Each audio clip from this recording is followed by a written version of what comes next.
అంతర్జాతీయ మహిళా దినోత్సవాన్ని పురస్కరించుకొని ఏపీ ఎన్జీజీఓ అసోసియేషన్ ఆధ్వర్యంలో నిర్వహించిన మహిళా ఉద్యోగుల క్రీడా పోటీల్లో విజేతలకు బహుమతులు ప్రధాన కార్యక్రమం ఘనంగా జరిగింది.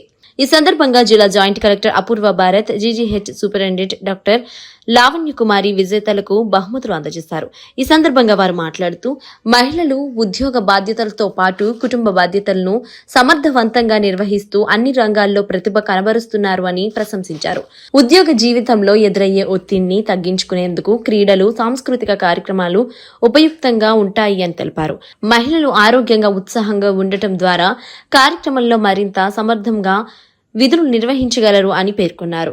ఏపీ ఎన్జీజీఓ అసోసియేషన్ జిల్లా అధ్యక్షుడు జి రామ్మోహన్, ప్రధాన కార్యదర్శి పి మూర్తిబాబులు మాట్లాడుతూ మహిళా ఉద్యోగుల ప్రతిభను వెలికితీసి వారికి ప్రోత్సాహం కల్పించాలనే ఉద్దేశంతో ఈ క్రీడా పోటీలను నిర్వహించాము అని తెలిపారు.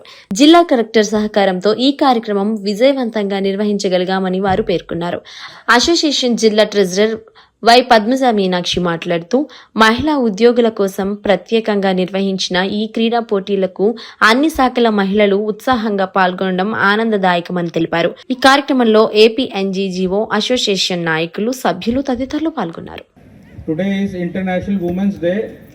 It is not just about today. It is about every day.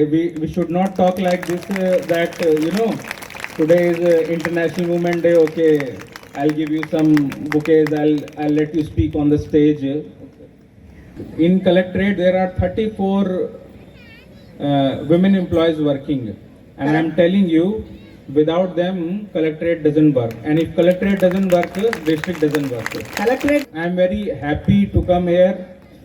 It's a huge responsibility, it's a huge respect that you have called me here on this stage with so many seniors, so many superwomen. I salute you and I thank you for everything that you have done till now, and I'm very proud of all of you. The honorable member sitting here, he told me that you will come again as collector. When I'll come as collector, I'll speak in Telugu. So employees work చేసినప్పుడు ఇందాకంతా చెప్తా ఉన్నారు, అమ్మాయిలు ఇంట్లో వంట చేసుకోవాలి, ఇది చేయాలి. So my question is, why don't the men work in the kitchen? ఇప్పుడు కట్టండి.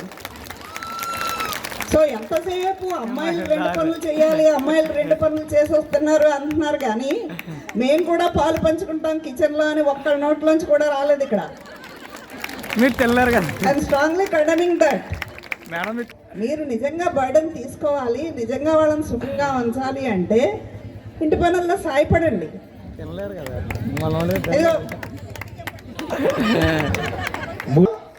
అట్లా చేసినప్పుడు ఏంటంటే half of the burden will be lessened. So అది పాపం చాలా మంది తలొప్పుతున్నారు సైలెంట్గా. అవునా కదా? చేతులు ఎత్తండి అవునంటే ఎంతమంది?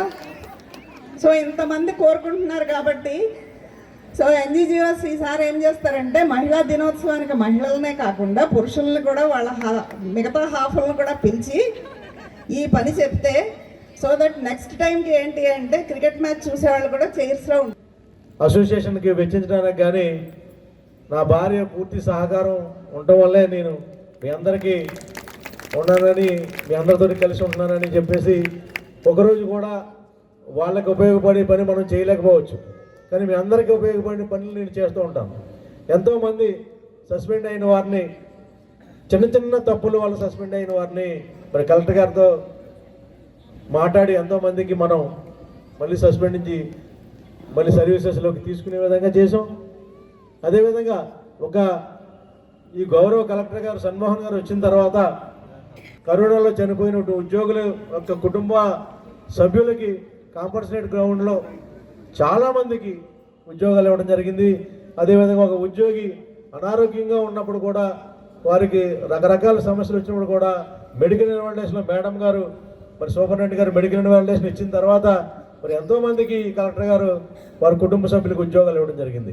నేను అందుకని సన్మోహన్ గారిని ఉద్యోగుల పక్షపాతి అని మీకు ఎందుకు చెప్తున్నానంటే ఇదే విషయం.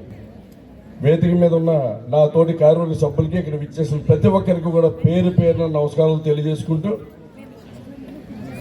ఇందాక జయశ్రీ గారు ఒక మాట చెప్పారు, ఈ ఒక్కరోజే వాళ్ళని పిలిచి మనం గౌరవిస్తే సరిపోదు. ప్రతిరోజు కూడా స్త్రీకి ఇవ్వవలసింది గౌరవం. ఎందుకంటే అమ్మ ఒక్క నిమిషం గారు కూడా ఉన్నారు, సోపన్ గారు, వారికి తెలుసు. ఈ మధ్య నేను ఎక్కడో చదవడం జరిగింది, చాలా కళ్ళ నీళ్ళు వచ్చాయి.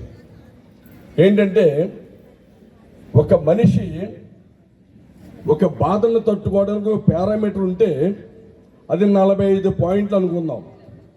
అంటే ఆ 45 పాయింట్లకి దాటి ఒక మనిషి, ఒక హ్యూమన్ బీయింగ్ ఆ బాధను తట్టుకోలేడు.